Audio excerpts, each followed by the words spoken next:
22 जुलाई से सावन का महीना शुरू हो रहा है। इसी के साथ कांवड़ यात्रा भी शुरू हो रही है। ये महीना भगवान शिव को समर्पित महीना माना जाता है। शिव भक्त सावन में कांवड़ लेकर जल लेने जाते हैं और इस जल को भोलेनाथ पर अर्पित करते हैं। पौराणिक कथाओं के अनुसार भगवान राम और रावण ने भी कांवड़ यात्रा की थी। श्रवण कुमार ने भी कांवड़ में अपने माता पिता को बिठाकर यात्रा कराई थी। ऐसे में चलिए आपको बताते हैं कि कांवड़ यात्रा क्या है, इसका क्या महत्व है, कहां कहां कांवड़ यात्रा होती है और देवघर में कांवड़ यात्रा की कहानी को लेकर के क्या मान्यताएं हैं। नमस्कार, मैं हूं अदिति शाह और आप देख रहे हैं न्यूज नेशन। कब शुरू हुई कांवड़ यात्रा? हिंदू धर्म में सावन के महीने में भगवान शिव की पूजा अर्चना, सोमवार के व्रत और कांवड़ियों के शिवलिंग के जलाभिषेक का विशेष महत्व है। सावन का महीना 22 जुलाई से शुरू होने वाला है, जो 19 अगस्त तक चलेगा। एक बार फिर देश भर के शिव भक्त कांवड़ यात्रा पर निकलेंगे, जिसे लेकर यूपी, बिहार, झारखंड, उत्तराखंड में तैयारियां भी शुरू हो गई है। सावन के महीने में शिव भक्त गंगा तट पर जाते हैं, वहां पहले स्नान करते हैं, फिर कलश या प्लास्टिक के डिब्बे में गंगा जल भरते हैं, फिर उसे कांवड़ पर बांधते हैं और अपने कंधे पर लटकाकर अपने अपने इलाके के शिवालय में ले जाकर शिवलिंग पर अर्पित करते हैं। कांवड़ क्या होता है ये भी आपको बता देते हैं। कांवड़ बांस या लकड़ी से बना डंडा होता है, जिसे रंग बिरंगे पताकों, झंडे, धागे, चमकीले फूलों से सजाया जाता है और उसके दोनों सिरों पर गंगा जल से भरा कलश लटकाया जाता है। कांवड़ यात्रा के दौरान कांवड़िए सात्विक भोजन करते हैं। इस दौरान आराम करने के लिए कांवड़ को किसी ऊंचे स्थान या पेड़ पर लटका कर रखा जाता है। साथ ही ये पूरी कांवड़ यात्रा नंगे पांव करना होता है। कांवड़ यात्रा का महत्व क्या है? जानकारी के मुताबिक हिंदू धर्म में सावन के महीने में कांवड़ यात्रा करने का काफी महत्व है। मान्यता के अनुसार कांवड़ में जल भरकर शिवलिंग पर जलाभिषेक से भगवान शिव को खुश किया जाता है। कहा जाता है कि भोलेनाथ इतने भोले हैं कि केवल एक लोटा जल चढ़ाकर उन्हें खुश किया जा सकता है। मान्यता ये भी है कि इस कांवड़ यात्रा के दौरान मांस, मदिरा, तामसिक भोजन नहीं करना चाहिए और न ही कांवड़ का अपमान यानी कि जमीन पर उसे रखना चाहिए। धर्म के जानकार बताते हैं कि ऐसी मान्यता भी है कि सावन में कांवड़ यात्रा करने से व्यक्ति को मोक्ष की प्राप्ति होती है और जीवन में कभी कोई कष्ट नहीं होता है। साथ ही घर में धन्य ध्यान की भी कोई कमी नहीं होती है और अश्वमेघ यज्ञ के समान फल भी मिलता है। शिवलिंग पर जल क्यों चढ़ाया जाता है? पौराणिक मान्यता के अनुसार कांवड़ यात्रा की शुरुआत समुद्र मंथन के समय हुई थी। ऐसा कहा जाता है कि भगवान शिव ने समुद्र मंथन से निकले विष को पी लिया, जिसके कारण उनका पूरा शरीर जलने लगा। तभी सभी देवताओं ने भगवान शिव को इस विष के प्रभाव से राहत दिलाने के लिए उनका जलाभिषेक किया था। यही कारण है कि सावन में शिव जी को जल चढ़ाने की परंपरा शुरू हुई। कहां कहां होती है कांवड़ यात्रा? भोलेनाथ को प्रसन्न करने के लिए भक्त गंगा, नर्मदा, शिप्रा आदि नदियों से जल भरकर उसे एक लंबी पैदल यात्रा कर शिव मंदिर में स्थित शिवलिंग पर चढ़ाते हैं।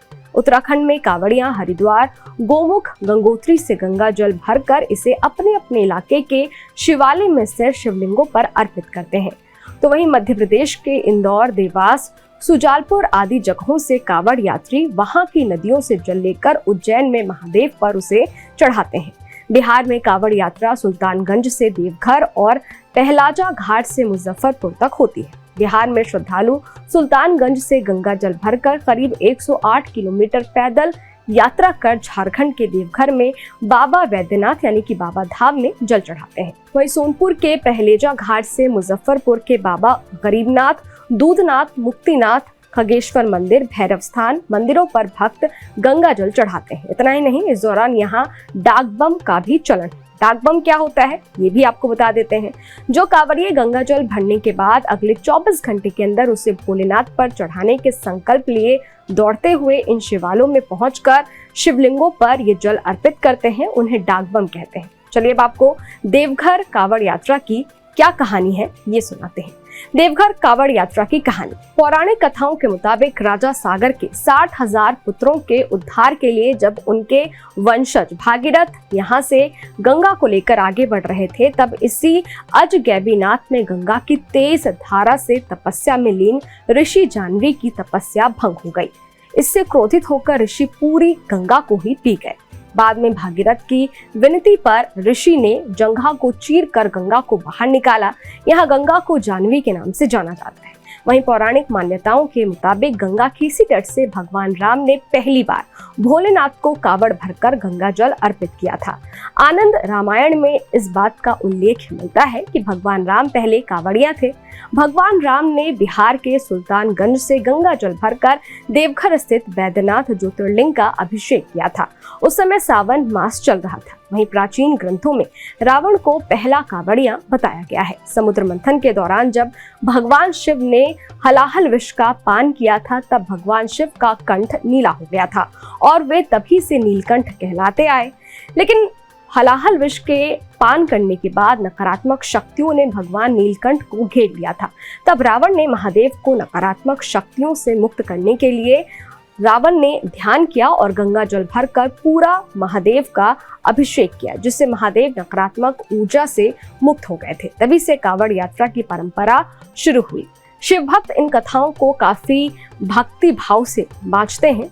सदियों से चली आ रही ये परंपरा आज भी जारी है। चलिए अब आपको बताते हैं कि कावड़ यात्रा कितनी तरह की होती है।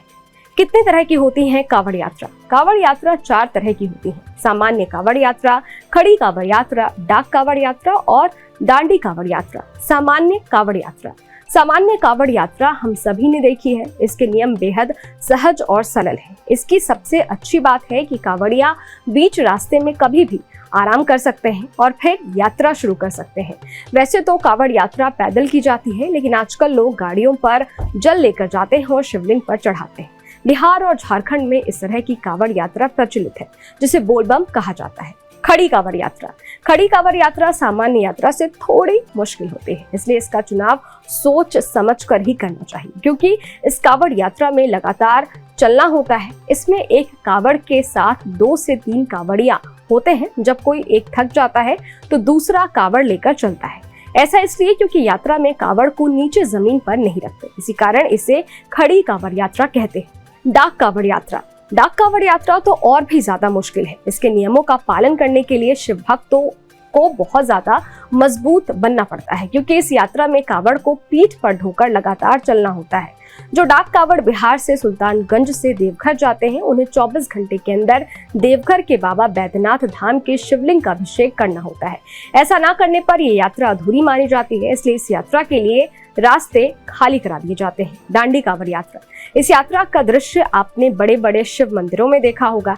इसे दंड प्रणाम कावड़ यात्रा भी कहते हैं। एक ऐसी कठिन यात्रा है जिसे पूरा करने में कई हफ्ते लग जाते हैं और कहे तो महीना भर भी लग जाता है। इस यात्रा में शिव भक्त गंगा घाट से शिव मंदिर तक दंडवत प्रणाम करते हो जाते हैं, यानी भक्त जमीन पर लेटकर अपने हाथ से कुल लंबाई को मापते हुए आगे बढ़ते हैं। इसमें चाहे तो यात्री आराम कर सकते हैं और चाहे तो लगातार चल सकते हैं।